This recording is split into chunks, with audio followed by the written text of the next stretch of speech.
మిత్రమా, డబ్బు వస్తే నీ చుట్టూ చేరేవాళ్ళు చాలా మంది ఉంటారు. కానీ జబ్బు వస్తే నిన్ను చూసే దిక్కు ఎవరు ఉండరు. ఖర్చు పెట్టినంత సులువుగా సంపాదించలేవు.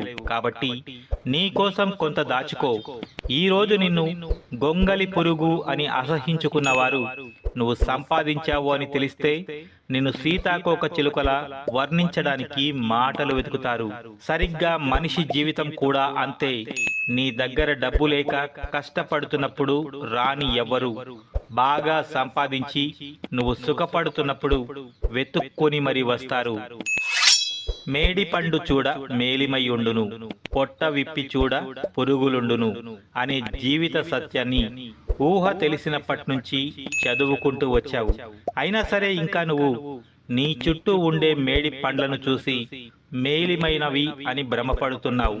ఇక్కడ అవసరం ఒకరిని తొక్కి ఎదగడం గొప్ప అనుకోవడం కాదు. ఆదరించిన చేతిని నరకడం గొప్ప కాదు. అన్నం పెట్టిన చేతిని అవమానించడం గొప్ప అనుకోవడం కాదు. అందుకే అంటారు పెద్దలు, తాడిని తన్నేవాడుంటే వాడి తలను తన్నేవాడు ఇంకొకడు వస్తాడు. నీకంటే అతి భయంకరంగా నిన్ను వెన్నుపోటు పొడుస్తాడు. వేసే అడుగులు చూసుకుని నడవడం నేర్చుకోవడం మన బాధ్యత. తప్పటడుగు వేస్తే అది మన జీవితానికి హానికరం. కాబట్టి ఏ అడుగు వేసినా జాగ్రత్తగా వెయ్యి. కింద పడితే మళ్ళీ నీకు చెయ్యి అందించడానికి ఎవరూ రారు. పైగా నీ గొయ్యి నువ్వే తవ్వుకున్నావు అంటారు. చెబితే విన్నావా అంటారు. తర్వాత అనుభవించు అంటారు.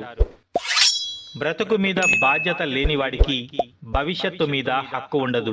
నిన్ను సాన పెట్టడానికే సంఘర్షణల మధ్యకి నెడుతూ ఉంటుంది జీవితం. నీ జీవితం ప్రశాంతంగా సాగాలి అంటే నిన్ను చూసి ఏడ్చేవారిని పట్టించుకోకు.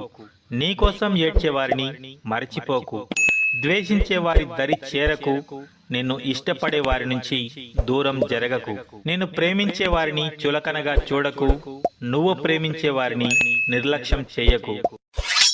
ఒక బంధానికి మనం ఎంత దగ్గరగా ఉన్నాము అన్నది కాదు, అసలు వాళ్ళ మనసులో మనం ఉన్నామా లేదా అనేది ముఖ్యం. నీటిలో పడవ ఉండాలి, కానీ పడవలో నీరు ఉండకూడదు. అలాగే జీవితంలో జ్ఞాపకాలు ఉండాలి, కానీ జ్ఞాపకాలతోనే జీవితం గడిచిపోకూడదు.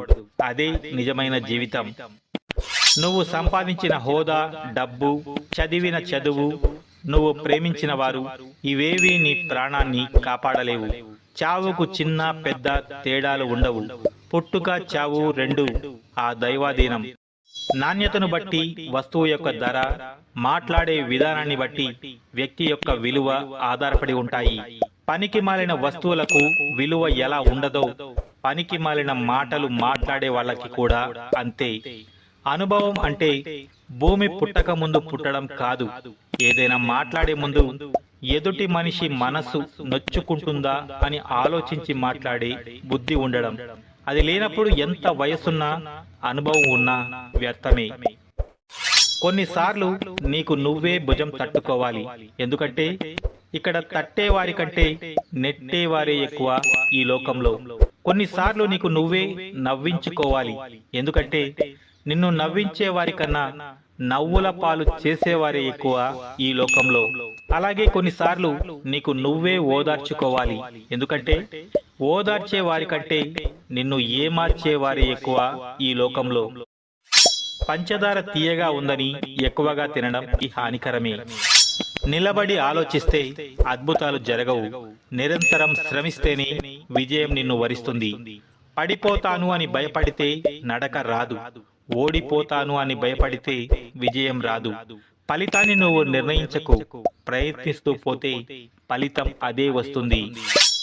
అసలు యుద్ధమే వద్దు అనుకుంటే జీవితం ఆడే ఆటని ఒక ప్రేక్షకుడిగా చూస్తూ ఉండిపో. కానీ ఒక్కసారి అడుగు పెట్టాక నిప్పు అని తెలిసి పట్టుకున్నాక ఆ మంటకి ఇనుము కూడా కాలి బూడిద అవుతుంది అనిపించినా నువ్వు మాత్రం కరగకు. యుద్ధం విడువకు. చివరికి నీ చేతిలోని కత్తి అలసిపోయి కన్నీళ్లు పెట్టినా నీ